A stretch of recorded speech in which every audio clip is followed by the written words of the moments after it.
नाजरीन, खुदावंद यीशु मसीह में आपकी सलामती हो। मैं जावेद गुल हूँ और आप प्रोग्राम देख रहे हैं नेशनल टॉक।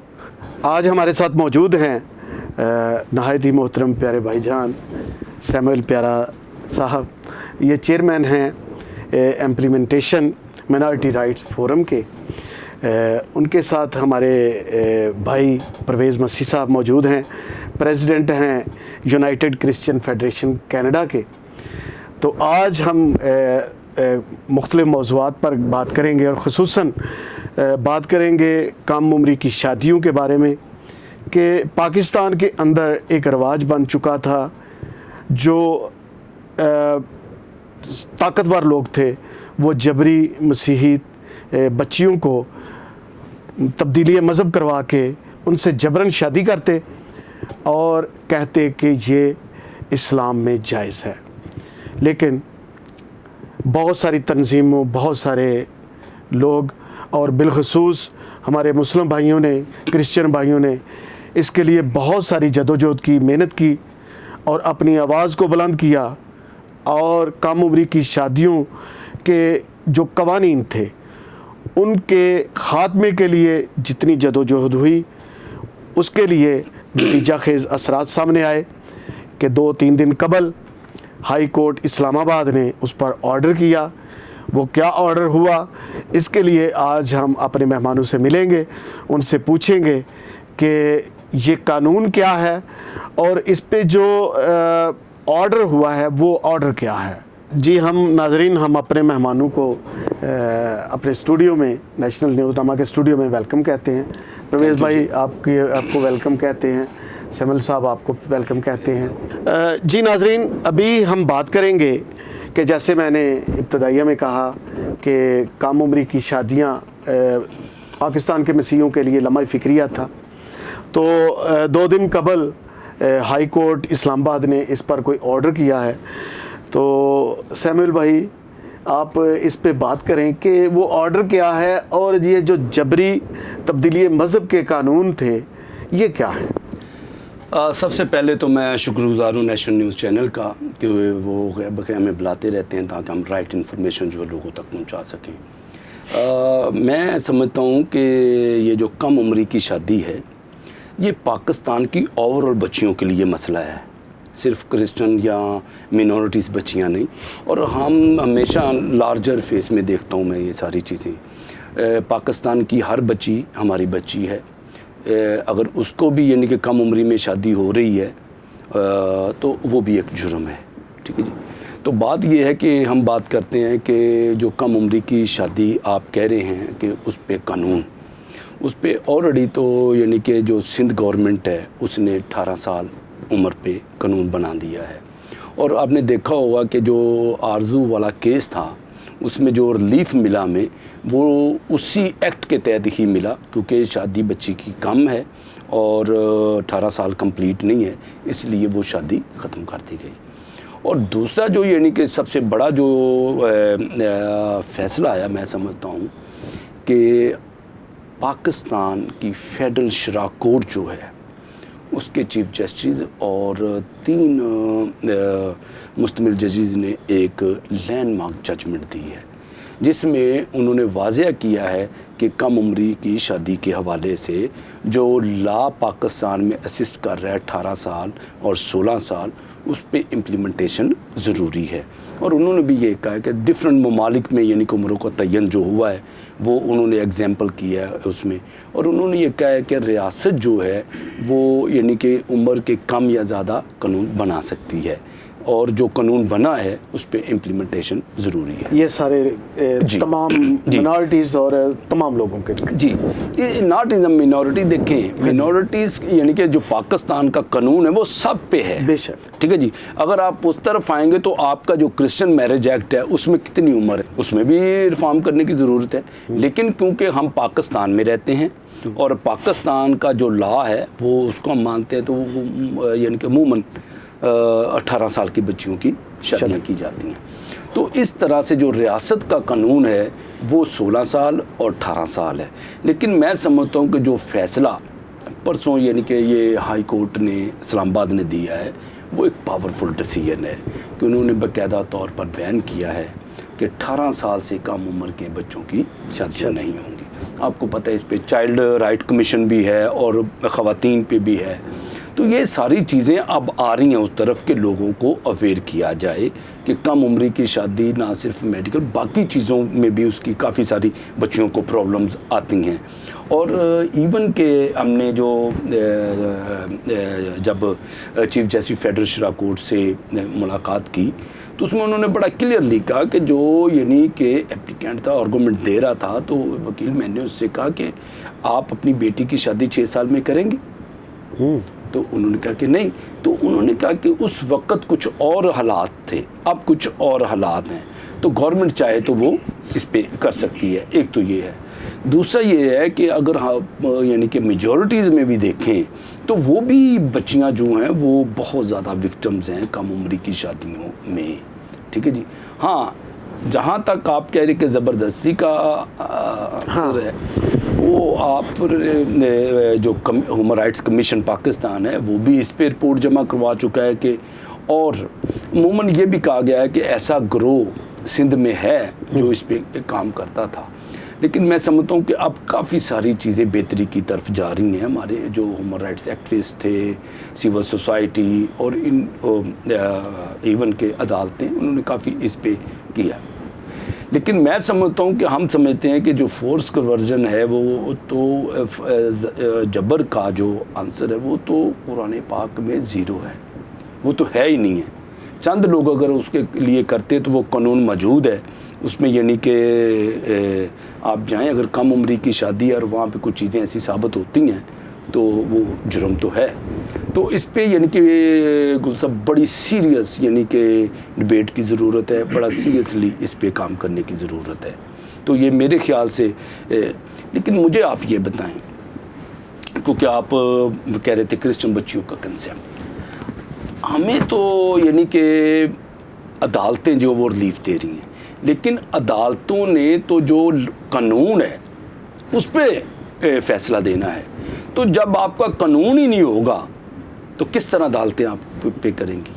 आपका जो मिनिस्टर ह्यूमन राइट्स है, ठीक है जी, उन्होंने कोई 2.5 साल पहले या 2 साल पहले मेरे ख्याल से बड़ा एक फेसबुक पे वो लगाया, बाकायदा वो जो बिल था एंटी फोर्स कन्वर्जन बिल, उसकी तस्वीर खींच के साइन करके बाकायदा तौर पर फेसबुक पे लगा दिया कि मैंने ये बिल पंजाब असेंबली में जमा करवा दिया है। ठीक है जी, बड़ी इंटरेस्टिंग स्टोरी है। और देखें, जब तक आपके अपने लोग काम नहीं करेंगे तो आप गैरों से क्या उम्मीद रखते हैं? उस मिनिस्टर साहब ने वो लगा दिया और 2.5 महीने के बाद हमारे बूटा इम्तियाज़ साहब जो हैं वो हमारे यानी कि इंफॉर्मेशन के राइट टू इंफॉर्मेशन पे काम करते हैं, उन्होंने राइट टू इंफॉर्मेशन डाली पंजाब असेंबली में कि ये बिल जो है ये जमा हुआ है, ये मैंने फेसबुक से लिया है, हमारे मिनिस्टर साहब ने जमा करवा दिया। तो जवाब क्या आता है जी, कोई ऐसा बिल हमारे पास नहीं है और ना पेंडिंग है। अच्छा जी, जब हमने दोबारा उनसे पूछा तो उन्होंने एक जवाब इंफॉर्मेशन कमीशन को जमा करवा दिया कि ये जो बिल है ये लॉ एंड पार्लियामेंट में पड़ा हुआ है।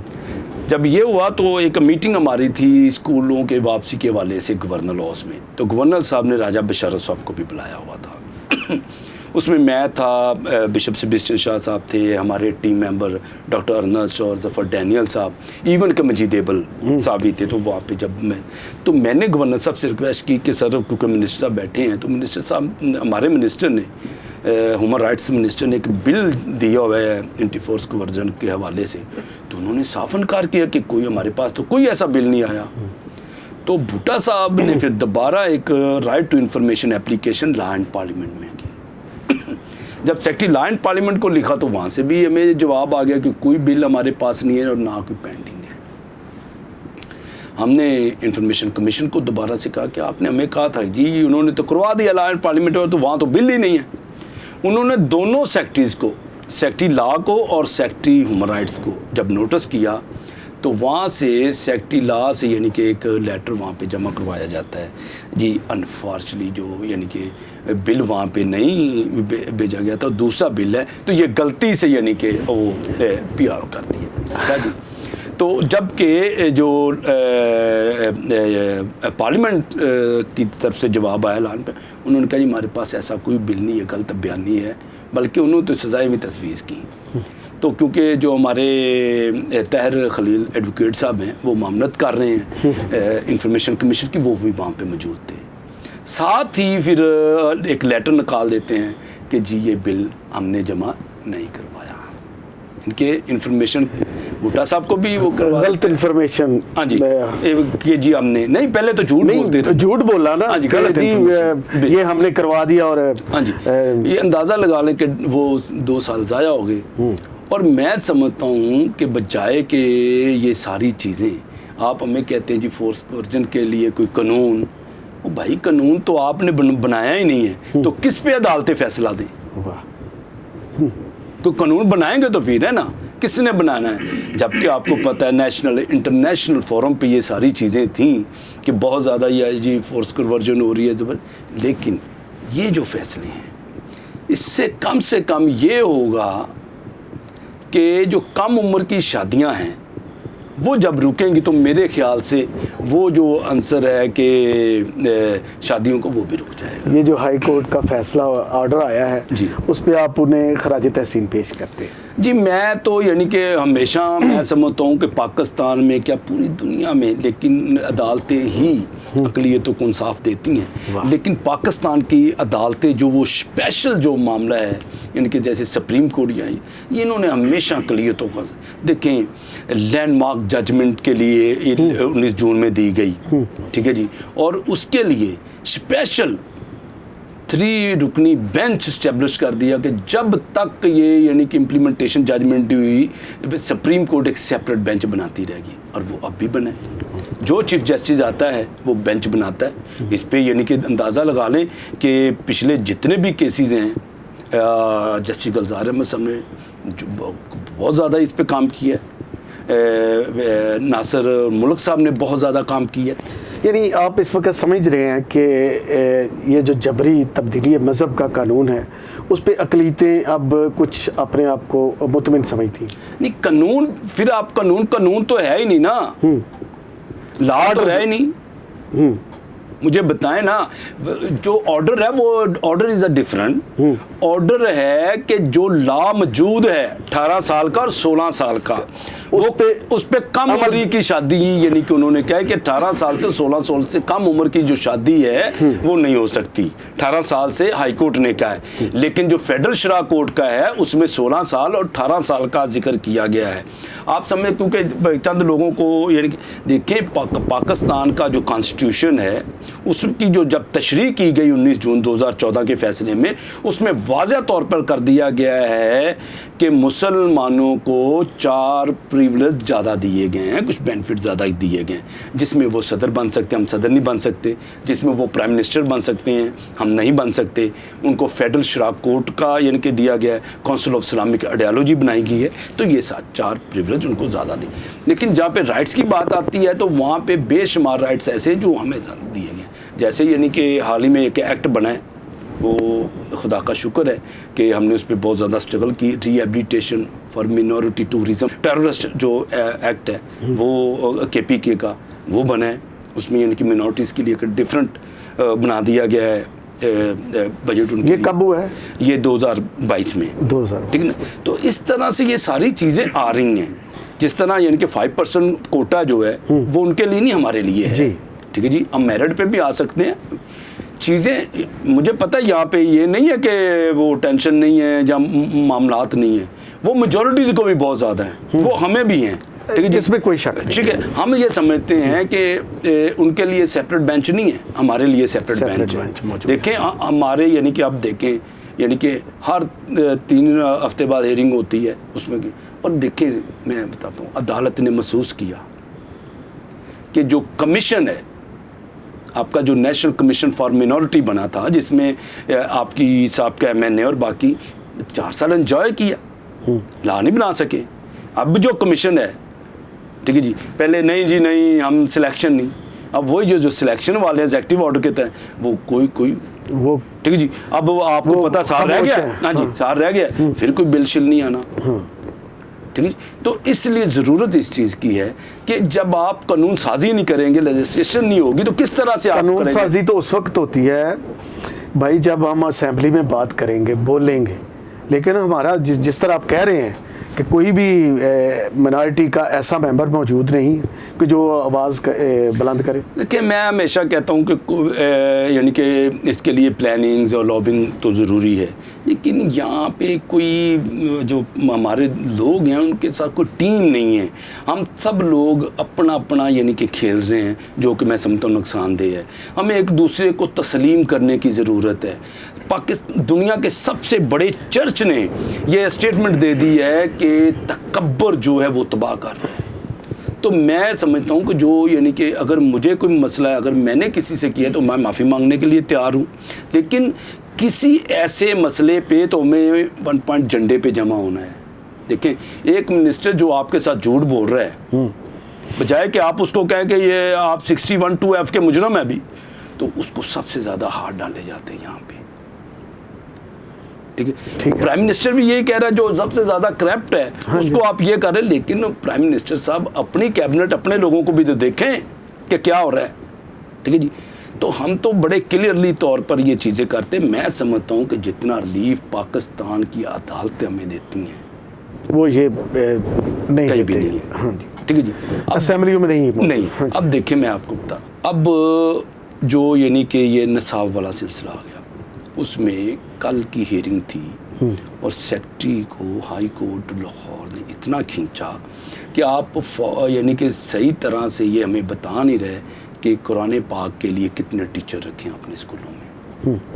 लेकिन फेडरल में ये भी आया है कि यानी कि बच्चे बाइबल पढ़ेंगे, क्रिश्चियन बच्चे बाइबल पढ़ेंगे, हर मज़हब का जो अपना है वो एथिक्स रखे या अपना रिलीजन, उसके लिए क्या हम उस का हिस्सा बने पर या उस या कोर्ट में हम गए कि नहीं जी हमारे भी बच्चों को प्रॉब्लम है, ये करे क्या नहीं। आखिरी बात करके मैं आपको देखें, अब हिंदू कम्युनिटी जो यानी कि अपना रमेश कुमार साहब हैं, वो वहाँ पे अपने तमाम प्रॉपर्टीज़ की बात करते हैं। इवन के मेरी जो CMA थी उस पे जस्टिस गुलजार साहब ने टेकअप किया नोटिस जैन मंदिर और नीला गुम्बद के हवाले से। वो जैन मंदिर खुदा का शुक्र बन रहा है, ये एक तरीकी काम है कि जैन मंदिर ये जी मेरी वो CMA मैंने रिक्वेस्ट की थी चीज़ें, उस पर नोटिस हुआ और उसमें यानी कि 1 मैन कमीशन को भी डायरेक्ट एक्शन की गई कि आप देखें किस मुल्क में 1 कमीशन बनाया गया कि जी इनके राइट्स के लिए आपने जी सुप्रीम कोर्ट ने एक कमीशन बना दिया है कि जी ये इम्प्लीमेंटेशन करवाना है आपने हर सूरत में। और मैं शुक्रगुजार हूँ शुएब सैडल साहब का, वो बड़ी स्ट्रगल कर रहे हैं हमारे। अब ये देखें, आपको पता है कि हमने रिक्वेस्ट की चीफ जस्टिस साहब को कि 24 को वो हमारे कराची हॉली ट्रिनिटी चर्च में आए, तो वहाँ पे मुझे बिशप फेडरिक साहब ने कहा कि हमारे स्कूल का मसला है जहाँ से फाउंडर ऑफ पाकिस्तान पढ़े हैं मोहम्मद अली जिन्ना साहब। तो मैंने कहा ठीक है। मेरी जब स्पीच आई तो मैंने पर्सनली रिक्वेस्ट की चीफ साहब से कि मुझे ग्रांट करें आप कि मैं कुछ कहना चाहता हूँ। उन्होंने कहा ठीक है। तो मैंने उनसे रिक्वेस्ट की कि लॉर्डशिप कि हमारा जो जहाँ से फाउंडर पाकिस्तान पढ़े वो हमारा स्कूल है, तो वो हमें वापस किया जाए। चीफ सेक्रेटरी साहब को उन्होंने कहा कि जी इसका मसला हल करें। अब वो जब यानी कि हुए तो हम चीफ सेक्रेटरी साहब ने हमें बुलाया, शाया दिया, फेडरिक साहब भी थे, हम गए वहाँ पे, हमने एप्लीकेशन दी। जवाब क्या आता है कि 2001 में 3 साल तक हम कहते रहे कि जिन जिन मिशनरी की प्रॉपर्टीज़ हैं वो लें, डीनेशनलाइज्ड वास्ते जी के लिए। तो जिन जिन का रिस्पॉन्स है वो हमने दे दी, बाकी को इट्स मी कि चर्च अवेयर नहीं। ये तो हकीकत है कि सियालकोट में भी बड़े कॉलेज का हुआ या दीगर स्कूलों का कॉलेजेस का हुआ, लेकिन उस पर चर्चेज़ ने काम नहीं किया। नहीं, अब देखें वो लेटर मैं आपको दे सकता हूँ जो वहाँ से एजुकेशन वालों ने यानी कि सिंध गवर्नमेंट ने हमें दिया। तो ज़रूरत से समझ की है, हम ये भी नहीं समझते वो प्रॉपर्टीज़ हमारी हैं, हम उसको चैलेंज करेंगे, कब्ज़ा तो कब्ज़ा है, और वो आपको पता है जजमेंट आ गई हुई है, और इस पे बड़ी स्ट्रॉन्ग किस्म की जजमेंट है गुलजार साहब की कि कब्ज़ा कब्ज़ा है, वो चाहे ता हयात पहले हुआ हो, कब्ज़ा कब्जा है। ठीक है, तो इस पे यानी कि हम सिंध गवर्नमेंट से कहेंगे कि वो वापस करे। तो मैं समझता हूँ कि ये दो जो फैसले हैं कोर्ट जो अब ऑब्जर्व कर रही है वो ज़रूरी है, खुश आए। और हाँ जी, अब मैं सिर्फ आपके चैनल की वसासत से एक मैसेज देना चाहता हूँ। जी ज़रूर कि आप जब हमारे क्रिश्चियन लॉयर्स पेश हों या कोई भी वकील हजरात पेश हों, तो ज़रूर इनको रेफरेंस बनाएं कि ऑलरेडी ये डिसीजन आ गया है। तो आप बेहतर समझते हैं, हम तो कोई लॉ एक्सपर्ट नहीं हैं, हम तो इन पर्सन पेश होते हैं, जो चीज़ें हमारे सामने आती हैं वो हम प्रेजेंट कर देते हैं सुप्रीम कोर्ट में, और खुदा का शुक्र है वो मिनॉरिटीज़ से प्यार करते हैं, वो सुनते हैं, वो ऑर्डर्स देते हैं। लेकिन अब हमें ज़रूरत है कि ये जो ऑर्डर्स आए हैं इनको इम्प्लीमेंटेशन इंश्योर की जाए। बहुत शुक्रिया सैमुअल प्यारा साहब, आपने खूबसूरत अंदाज में और जबरी तब्दीली मज़हब के हवाले से और जो ऑर्डर हाई कोर्ट ने किया उसके हवाले से आपने खूबसूरत गुफ्तगू की, और मिनॉरिटीज़ को जो दरपेश मसाइल थे उनको बेहतर तौर पर बयान किया। अभी हमारे साथ मौजूद हैं परवेज़ मसीह साहब, ये प्रेसिडेंट हैं यूनाइटेड क्रिश्चियन फेडरेशन कनाडा के।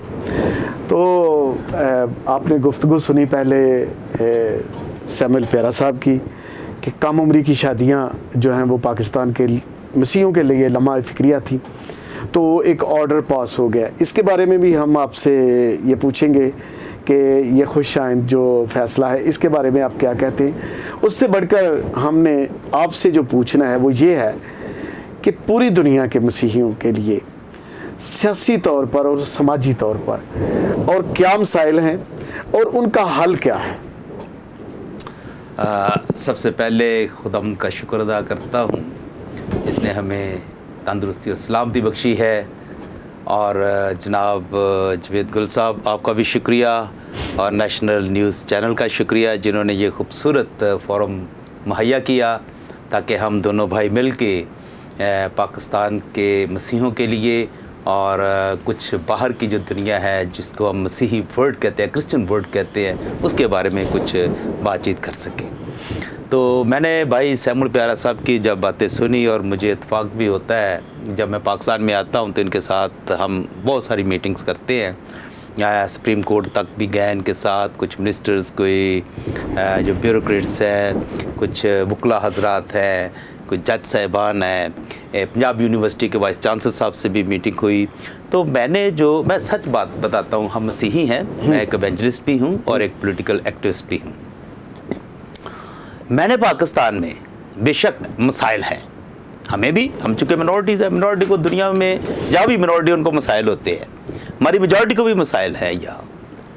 और मैंने जब गवर्नमेंट की तरफ से रिस्पांस देखा है, बड़ा पॉजिटिव रिस्पांस मिला है। जिस फोरम पे भी हम गए, जहाँ भी गए, उन्होंने हमारे जो भी मुतालबात थे जो हल हो सकते थे, झूठ नहीं बोला, बल्कि उन्होंने कोशिश की। जो हल हो सकते थे उन्होंने कहा जी हम करेंगे, जो नहीं हो सकते थे उन्होंने हमें गाइड किया। जब इस्लामिक कार्डियोलॉजी काउंसिल के चेयरमैन से हमारी मीटिंग हुई बड़ी तफसील के साथ, दो हमारे साथ मुफ्ती भी बैठे थे जो फतवा देने के, जिनके पास अथॉरिटी होती है। तो हमने जब इसी जो माइनर एज मैरिजेस है, जब फोर्सफुली कन्वर्शन है, इस पर बात की, तो उन्होंने बड़े खूबसूरत तरीके से हमें तरीक़ाकार बताया जो शरई तौर पर भी इतने ठीक हो और स्टेट लॉ के मुताबिक भी हो। तो बड़े हिकमत अमली से जो है ना उन्होंने सोच विचार करके ये जो फ़ैसला दिया है कम उम्र की शादी का, भाई 18 साल से कम जो शादी है वो ठीक नहीं है, 18 साल की हो तो फिर शादी, ये एक बड़ा खुश आइंद जो है ना ये डिसीजन है। हाँ। और इसको पूरी दुनिया ने पूरी दुनिया इसको सराहेगी, अप्रिशिएट करेगी, और हम भी अप्रिशिएट करते हैं। इससे जो बहुत सारे आपके मसाइल है वो हल हो जाएंगे। फोर्सफुली कन्वर्शन जो है वो भी इसके तहत जो है ना हल हो जाएगा। तो इस लिहाज से मैं हुकूमत पाकिस्तान का और ख़ुसूसन अपनी अदालतों का और आला अदालतों का शुक्रगुज़ार हूँ जिन्होंने बड़ी हिकमत अमली से ये फ़ैसला करके साबित किया है कि पाकिस्तान में आज भी अदलिया जो है वो आज़ाद है और उन्होंने मिनॉरिटी के हक़ में हकूक़ के लिए जो है इंसानी हकूक़ के लिए और ख़ुसूसन मिनॉरिटीज़ के लिए उन्होंने बड़े बड़े अच्छे फ़ैसले किए हैं। मैं इनको मुबारकबाद पेश करता हूँ और मेरी दुआ है कि खुदावंद मुल्क पाकिस्तान को सलामती से रखे और हुक्मरानों को भी और अदलिया के जो जज साहिबान हैं आप सबको खुदावंद अपनी पाक सलामती में रखे। तो दूसरी आपने बात कही वो चूँकि मेरा एक सब्जेक्ट है। हाँ जी। मैं अमेरिका में और कनाडा में मेरी रहाइश है, बरतानिया में और दूसरे मुल्कों में भी मेरा जाना होता है और मेरा चूँकि ख़ास सब्जेक्ट है कि current situation of the Christians in the world, मसीहों की पूरी दुनिया में सूरत हाल क्या है पॉलिटिकली। ख़ास करके एक सेंटेंस में कहता हूँ, the nation who doesn't have a legislation power in democratic world is known as a slave. Democratic world में अगर किसी कौम के पास लेजिस्लेशन पावर नहीं है, चाहे वो तादाद में ज़्यादा हो, वो स्लेव होती है क्योंकि दूसरों ने कवानीन बनाने हैं और आपको उनके तहत जो है ना ज़िंदगी बसर करनी होती है। जैसे अब मैं मिसाल दूंगा, आप समझते हैं कि कनाडा एक क्रिश्चियन मुल्क है, अमेरिका क्रिश्चियन मुल्क है और बहुत सारी यूरोप हम समझते हैं क्रिश्चियन मुल्क है। अब वहाँ ऐसे ऐसे कवानीन पास हो रहे हैं जो क्रिश्चियंस ईमान के या बाइबल मुकद्दस के ख़िलाफ़ है। अब सेम सेक्स मैरिज है, हाँ, अब वहाँ उन्होंने पास कर लिए। अगर चूंकि मेजॉरिटी होती पार्लियामेंट में तो वो कभी पास ना करते। तो हमारी जो पॉलिटिकल आवाज़ है पार्लियामेंट में वो नहीं रही। मैंने एक प्रोग्राम किया था last supper on the hill और एक हमारी बड़े मोहतरम एमपीज़ है, मेंबर ऑफ पार्लियामेंट्स है, तो बेशक वो क्रिश्चियन नहीं थी, तो हमारे अच्छे तल्लुकात थे। और पाकिस्तान में नो, कनाडा में तो हमने लास्ट सपर का इंतज़ाम किया और वो प्रोग्राम हमने 8वां किया पार्लियामेंट हाउस में। तो वहाँ 25 एमपीज़ मौजूद थे, ऑलमोस्ट 25, 24 या एस प्लस। तो उसमें से 4 या 5 लोग जो है ना एमपीज़ वो क्रिश्चियंस थे और उन्होंने मुझे अप्रिशिएट किया। उन्होंने कहा कि praise we are really thankful after long time this programme has been organised over here. This room was a chapel. ये एक इबादत का कमरा था, इबादत के लिए वर्शिप प्लेस थी जो बंद कर दिया गया और मुद्दतों के बाद ये रस्म जो है यहाँ हुई। हमारे साथ भाई साहब भी थे और मुझे हैरानगी हुई कि वहाँ क्रिश्चियंस की तादाद दिन ब दिन कम होती जा रही है। इसी तरह दूसरे ममालिक में भी। क्यों? इसमें मैंने काम किया कि why because church leaders are very quiet. जब भी मोटिवेशन होती है वो पुलपट से होती है, जब भी कोई भी मोटिवेशन होती है वो पुलपट से होती है। अब पुलपट खामोश है, स्पिरिचुअल ग्रोथ की तरफ तवज्जो है। मैं इसके खिलाफ नहीं हूँ, हक में हूँ क्योंकि खुदा का हुक्म है, प्रीच करना है, गॉस्पेल हमें प्रीच करनी है। मैं एज एवेंजलिस्ट हूँ, मैं भी प्रीच करता हूँ, स्ट्रीट में भी प्रीच करता हूँ, आने जहाँ भी मुझे मौका मिलता है खुदा की खुशखबरी सुनाता हूँ और चर्चेज़ में भी मौका मिलता है। लेकिन इसका हरगिज़ मतलब नहीं है कि मैं दुनिया से बिल्कुल अलग हो जाऊँ और पॉलिटिकली जो कि आज हमारी ज़रूरत है उसको बिल्कुल भूल जाए। कभी किसी पार्टी से बात कर ले, किसी चर्च के पास्टर से, वो कहेगा नहीं भाई हम तो सियासी लोग नहीं हैं, लेकिन चर्च के अंदर बहुत सियासत करते हैं। चर्च के अंदर इतनी सियासत है लेकिन हुकूमत के साथ उनका कोई तल्लक नहीं है। जो खुदा का है खुदा को दें, जो हुकूमत का है हुकूमत को दें। खुदा के लिए इबादत करनी है, खुदा के अहकामात जो हैं उन पे अमल करना है, खुदा की खुशखबरी देनी है, खुदा के साथ लिंक रखना है। This is my spiritual life. ये पर्सनल मेरा एक जो है खुदा के साथ लिंक है, ये तो खुदा का है। अब जो हुकूमत का है, हुकूमत क्या चाहती है? हुकूमत चाहती है कि परवेज़ मसीह जो है he should be active in politics. जब इलेक्शन होते हैं मुझे देखना है मैंने किसको वोट देना है, अपने लोगों को लेके आना है, वो मेरी बात करेगा। या ऐसे अभी तो मुझे शर्म आ रही है कि ये भाई ने जैसे बताया है कि एक एमपी जो मेंबर ऑफ पार्लियामेंट्स है सूबाई असेंबली का और मिनिस्टर है ह्यूमन राइट का, उसने झूठ बोला कौम के साथ। भाई अगर आप बिल पास नहीं कर सकते तो कह दे जी नहीं मैं तैयारी कर रहा हूं, या सलाह मशवरा कर रहे हैं, आप दुआ करें। और बिल्कुल साफ झूठ बोल दिया लोगों के साथ और इन्होंने पकड़ लिया। अब बेशक वो मेरी बातें सुन के नाराज होंगे तो कोई बात नहीं है, सच्चाई होती है। अगर हम झूठ की फेवर करते रहेंगे, उसको अप्रिशिएट करते रहेंगे तो कौम का बेड़ा गर्क हो जाएगा। एक तो पूरी दुनिया में मेरी ये जो कैंपेन है जो मेरी प्रीचिंग है, जो मेरी टीचिंग्स होती है, वो यही है कि खुदा के खादमों को मौजूदा सूरत हाल को मद्देनज़र रखना चाहिए और पॉलिटिक्स जो है वेरी वेरी इंपॉर्टेंट इशू है, इसके अंदर आना चाहिए। बेशक पादी साहब जो इलेक्शन ना लड़े, लेकिन लोगों को तैयार करें, लोगों को मोटिवेट करें, नौजवान नस्ल को मोटिवेट करें कि आगे आए, पॉलिटिक्स को समझे, सियासत में आए, काउंसलर बने, एमपीज़ बने, एमएनएस बने, आगे बढ़ें। जब आप बात करेंगे वहाँ तो फिर ही जाके आपके मसाइल हल होंगे, जब फिर ही आपके कवानीन बनेंगे, वरना आपको छोड़ देंगे। अब जो हमारे कनाडा में बहुत सारे ऐसे हैं, अब मैं पाकिस्तान के जो हमारे मुसलमान हैं वहाँ, मैं उनको अप्रिशिएट करता हूँ इस बात के लिए कि they are very active in politics. 2000 में जब मैं वहाँ गया था तो सिर्फ एक हमारा काउंसलर होता था, उस्मान साहब। अब खुदा के फजल से मैं खुश हूँ, इसमें कोई शक नहीं है कि मेरे वो पाकिस्तानी है, उन्होंने मेहनत की, अब वो वहाँ मिनिस्टर भी है और एमएनए भी है और उन्होंने अपनी बात मनवाई है, उनके जो हकूक़ है, क्योंकि मुस्लिम जो है वहाँ मिनॉरिटीज़ है, उन्होंने अपनी बात की और उन्होंने जितने भी राइट्स हैं मिनॉरिटीज़ के उन्होंने दिए हैं।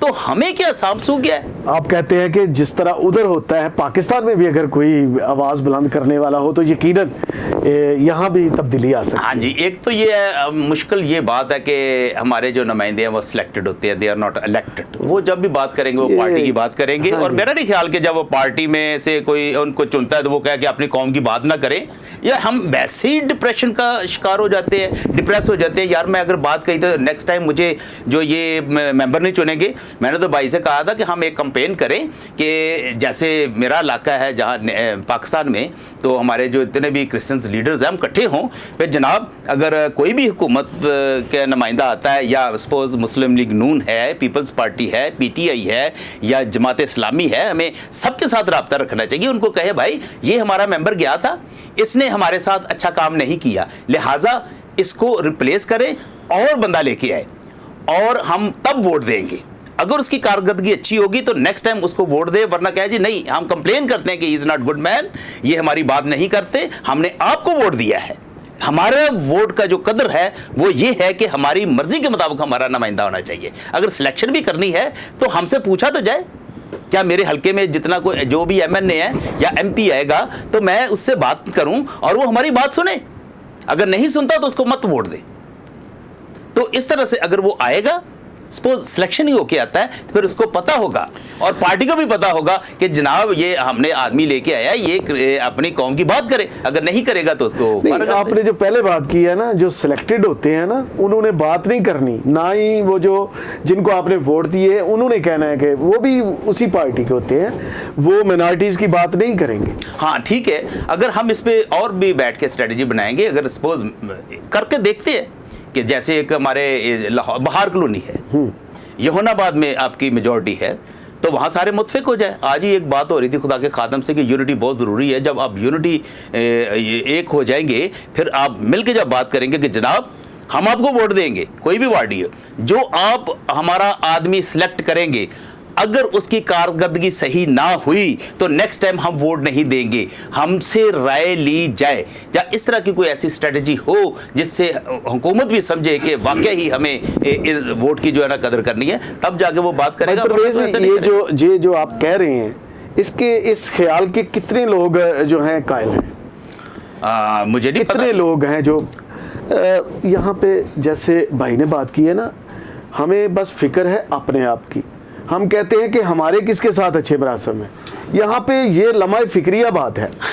और अगर जब तक ये रहेगा ना कि मैं सीधा हो जाऊं, मेरे मामला ठीक हो जाए, दूसरी कौम जो है जहाँ भी जाए, मुझे तो मेरा ख्याल है कि ये पॉलिटिकल अवेयरनेस की जो कमी है इसमें, मैं जिस सिस्टम में अब गया हूँ कनाडा में, तो वहाँ तो वोट की बड़ी कदर है।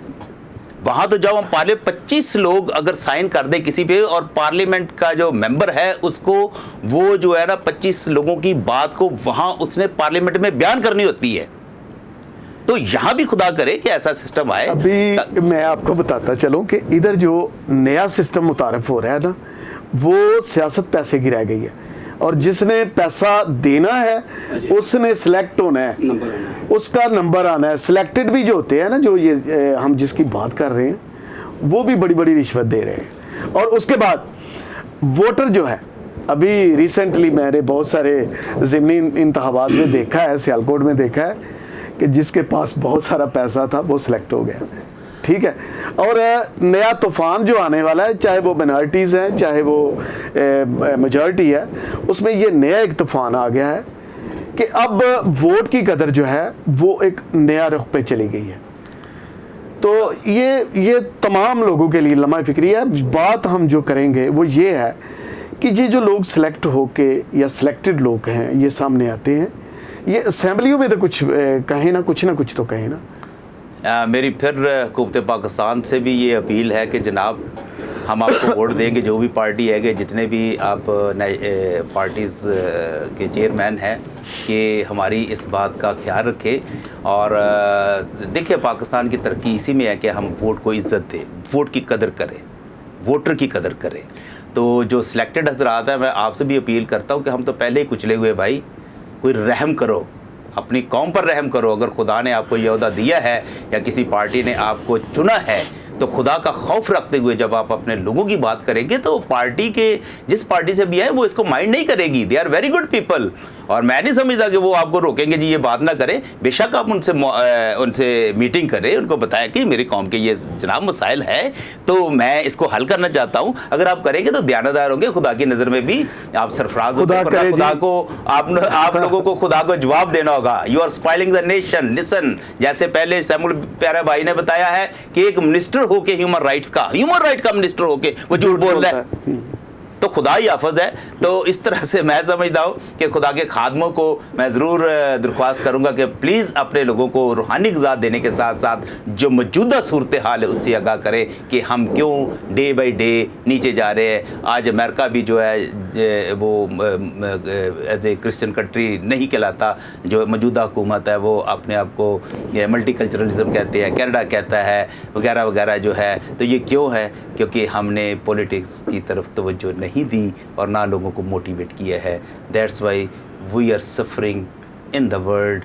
If we will not wake up we will suffer in the world. जी, अभी बात हो रही थी वोट को इज़्ज़त देने की, तो मैं भाई सैमुअल प्यारा साहब से पूछूंगा कि सिलेक्टेड लोग जो हैं ये किस तरह वोट को इज़्ज़त दे सकते हैं, और इस पे आप अच्छा गुल साहब, सबसे पहले तो ये जो तरीक़ेकार है ना, वो तो ये है कि मैंने तो सबसे पहले जो यानी कि मैंने देखा है कि कुछ लोग इस पे काम कर रहे हैं कि राइट टू वोट पे। सबसे पहले तो मुझे मेरा पता होना चाहिए कि जो मेरा वोट है उसकी अहमियत क्या है और उसके राइट्स क्या हैं। देखिए इसमें यह है कि मैंने जो वोट डाला था, मैंने इमरान खान को वोट डाला था। मुझे ये नहीं था कि वो प्राइम मिनिस्टर बनेगा, जीतेगा, लेकिन हमने ये डाला था कि इमरान खान को वोट डाला था कि इमरान खान को वोट मैं दे रहा हूँ। इस बुनियाद पे मेरी जो सोच थी वहाँ पे जब मैं वोट कास्ट कर रहा था तो वो ये थी कि शायद क्योंकि मेरा वोट इसको पड़ रहा है, ये जो मैं बात करूँगा या जो मेरी तकलीफ़ है जो इनके वोट के थ्रू यहाँ होनी है तो शायद ये हल करेगा। तो मैं समझता हूँ कि मेरे तमाम जो यानी कि पोलिटिकल राइट्स हैं या बाकी राइट्स हैं, जिस तरह की कानून साजी है यानी कि रजिस्ट्रेशन है या बाकी मामलात हैं, वो जो पाबंद है वो मेरा वो आदमी है जिसको मैंने वोट कास्ट किया है। सिलेक्टेड मेरा पाबंद या सिलेक्टेड को मैं नहीं कहता, और मैं इस बात पे हमेशा इतलाफ करता हूँ। और मेरी ये है कि वोट मैंने आपको दिया है खान साहब, तो आप मुझे ये नहीं कह सकते दूसरा करें, हाँ जी, कि आप अपने मिनिस्टर के पास चले जाएं। तो मेरा रिलेशन तो पॉलिटिकल रिलेशन आपसे जिसको मैंने वोट दिया है। तो अवाम को ये भी समझ आनी चाहिए जो लोग उनसे जिनको वो वोट कर रहे हैं उनसे डिमांड की जाए, सिलेक्टेड से डिमांड ना की जाए, क्योंकि सिलेक्टेड का रिजल्ट हमने देख लिया है कि हमने ड्राफ्ट दिया और झूठ बोल दिया उसने, ठीक है जी। तो इसलिए मैं ये समझता हूँ कि हमें जिसको वोट दिया है अपने वोट का राइट बात और जो भी बात है उससे की जाए। और बड़ा अच्छा हुआ कि आज ये सिलसिला है, हम कोशिश करेंगे कि इसको किसी हाई लेवल पे इसकी यानी कि जो है इस पे यानी कि राय ली जाए। बहुत शुक्रिया, किसी बड़े कोर्ट से। थैंक यू वेरी मच जी। आप भाई परवेज़ आपका शुक्रिया, भाई सैमुअल प्यारा साहब आपका बहुत बहुत शुक्रिया जी। नाजरीन, इस पर कोई शक नहीं कि पाकिस्तान में बसने वाले माइनॉरिटीज़ जो हैं और जो मेजॉरिटी से ताल्लुक़ रखने वाले लोग हैं उनको बहुत सारे मसाइल का सामना है। लेकिन अगर इन मसाइल को गिनवाने लगे तो बहुत सारा टाइम दरकार होता है। लेकिन आज हमने जो गुफ्तगू की है जबरी तब्दीली मज़हब के हवाले से और उसके मतलब हाई कोर्ट का जो ऑर्डर था उस पर खुशाइंद बात हुई और उसको खुशाइंद तस्लीम किया गया, और उससे बढ़कर जो सिलेक्टेड लोग हैं असेंबलियों में आते हैं उनके मतलब हमारी बातचीत हुई कि उनको किस तरह अपने लोगों के हकूक़ के लिए आवाज़ बुलंद करनी होगी, और जब तक वो असेंबलियों के अंदर अपने हकूक़ की बात नहीं करेंगे उस वक़्त तक क्रिश्चियन कम्युनिटी के या मिनॉरिटीज़ के मसाइल हल नहीं होंगे। ये हमारे लिए पूरी कौम के लिए लम्हा फ़िक्रिया है कि ये जो सिलेक्ट होकर लोग आते हैं असेंबलियों में जाते हैं ये हमारी बात करें ताकि जो दरपेश मसाइल हैं उनका बेहतर तौर पर हल हो सके। जी नाज़रीन, बहुत शुक्रिया। पाकिस्तान जिंदाबाद।